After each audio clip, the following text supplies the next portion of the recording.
চাওক মাননীয় মুখ্যমন্ত্ৰী হিমন্ত বিশ্ব শৰ্মা ডাঙৰীয়াই তেখেতে স্পষ্টকৈ কৈছে যে নামনি অসমৰ মিয়া যদি উজনি অসমলৈ কাম কৰিবলৈ যায় তেখেতসকলৰ নিৰাপত্তা মই দিব নোৱাৰিম।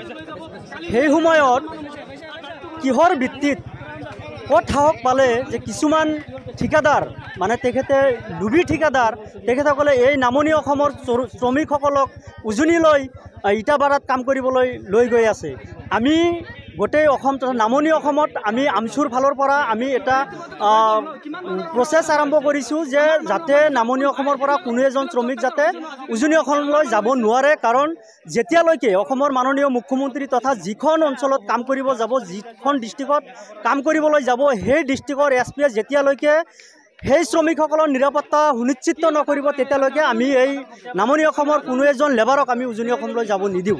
আৰু লগতে উজনি অসমত উগ্ৰ হিন্দুত্ববাদী সংগঠনে যি কথা বতৰা কৈ আছে আমাৰ মিয়াসকলৰ তুচ্ছ তাচ্ছিল্য কৰি, আমি মিয়া সম্প্ৰদায়সকলক আমি আহ্বান জনাইছোঁ যে আপোনালোকৰ যদি লাজ থাকে আপোনালোকে কেতিয়া উজনি অসমলৈ কাম কৰিবলৈ নাযাব। কাৰণ কাম কৰাৰ কিন্তু ঠাইৰ অভাৱ নাই। ভাৰতবৰ্ষত বহুত ৰাজ্য আছে, বহুত ঠাই আছে কাম কৰাৰ, কিন্তু বহুত মানুহৰ প্ৰয়োজন আছে। গতিকে আপোনালোকে উজনি অসমলৈ নাযায়, আপোনালোকে বেংগল আছে কি কলকাতা, ৱেষ্ট বেংগল, বিহাৰ, পাঞ্জাৱ, দিল্লী, গুজৰাট, চেন্নাই, বাংগালোৰ আদি বিভিন্ন ঠাইত আপোনালোকে কাম কৰিব পাৰিব। লগতে আমাৰ স্থানীয় ঠাইতো কিন্তু বহুতো মানে লেবাৰৰ প্ৰয়োজন হৈ থাকে। কামৰ সময়ত কিন্তু আমি লেবাৰ নাপাওঁ। গতিকে স্থানীয় ঠাইত যদি আপোনালোকে কাম কৰে 500 পৰা 600 টকাকৈ হাজিৰা পাব, কিন্তু আপোনালোকে তাত যায় 700-800 টকা এই 200-300 টকাৰ লাভৰ কাৰণে আপোনালোকে উজনি অসমত যায় নিজৰ জীৱনৰ নিৰাপত্তা আপোনালোকে ভুগিব লাগিব। আৰু এই 30টা সংগঠনে যেতিয়ালৈকে আমাৰ এই মিয়া সম্প্ৰদায় বা নামনি অসমৰ শ্ৰমিকসকলৰ নিৰাপত্তা সুনিশ্চিত নকৰিব তেতিয়ালৈকে আমি নামনি অসমৰ শ্ৰমিক আমি উজনি অসমলৈ যাব নিদিওঁ। না গাড়ীখন আমি ইয়াৰ পৰা খেদি পঠাই দিম, কাৰণ আমি এটা লেবাৰ আমি যাব নিদিওঁ ইয়াত। সাম্প্ৰতিক পৰিস্থিতি, অসমৰ যে সাম্প্ৰতিক পৰিস্থিতি, এই পৰিস্থিতি আপোনালোকে সকলোৱে জানে, অসমবাসী ৰাইজে জানে। এই পৰিস্থিতি এতিয়ালৈকে হাম কটাই নাই। সেই সমস্যাখিনিৰ এতিয়ালৈকে কিন্তু সমাধান হোৱা নাই। সমাধান এতিয়ালৈকে নোহোৱাৰ সত্ত্বেও আজি আমি চাইছোঁ যে কলগাছিয়াৰ উত্তৰ পিনে লাচাংগা, এই লাচাংগাৰ পৰা প্ৰায় 20 ঘৰমান শ্ৰমিক, প্ৰায় 40-ৰ পৰা 50জন ইয়াৰ পৰা লৈ যাবলৈ আপাৰ আছামলৈ মানে লৈ যাবলৈ খুজিছিল।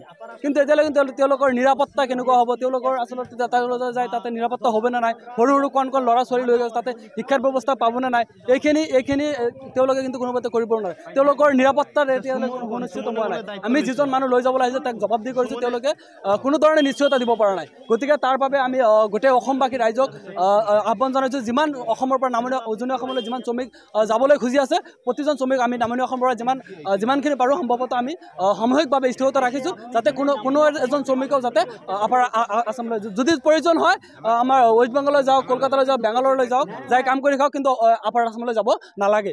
আমি এইকাৰণে বিৰোধ কৰিছোঁ, তেওঁলোকৰ আমাৰ এতিয়ালৈকে নিৰাপত্তাহীনত ভুগি আছোঁ। কিমান মানুহে আজি অত্যাচাৰিত হৈছে, কিমান মানুহ আজি ভুগি আছে। গতিকে যেতিয়ালৈকে সমস্যা সমাধান নহ'ব তেতিয়ালৈকে আপাৰ আছামলৈ আমি কোনো এজন শ্ৰমিকক যাবলৈ নিদিওঁ। এইটো লেবাৰ এইটো ল'ব নিদিয়ে। কালি গৈছে গাড়ী, আজি গাড়ী কৈছে লৈ যাব লাগছে। নিৰাপত্তাটো এইটো মালিকেও ল'ব আৰু চৰকাৰেও ইঞ্চুৰেঞ্চ কৰা ভাটা এইটো চৰকাৰেও ল'ব লাগিব। লিখিত লোৱা নাই, সদায় বছৰ চলিয়ে থাকে, এনেকৈ যাই থাকে। এইবাৰ গণ্ডগোলটো হৈ আছে, একমাহ ধৰি চলিছে, তথাপি মানুহ যাই আছে।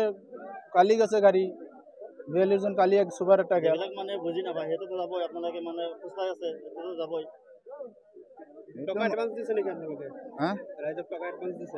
এডভান্স মালিকে দিছে, আমরা দিছো। 30,000 40,000। এই মানুহবিলাকে লৈ যাব, আপনি রেসপন্সিবল কোনে ল'ব, এর দায়িত্বটা কোনে ল'ব? তো ভাটাত যালে আমি লম।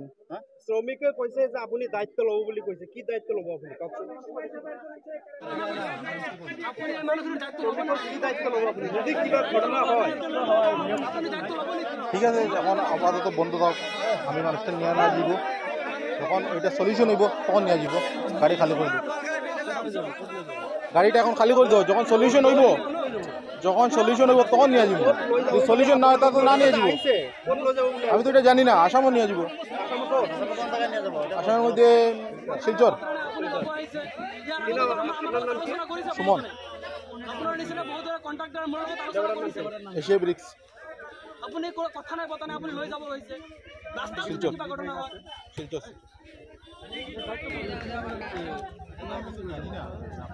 20 জন আছে ক'ব পাৰে না নাই অসমীয়া ক'ব পাৰে না নাই অসমীয়াত কথা ক'ব। অধিকাৰ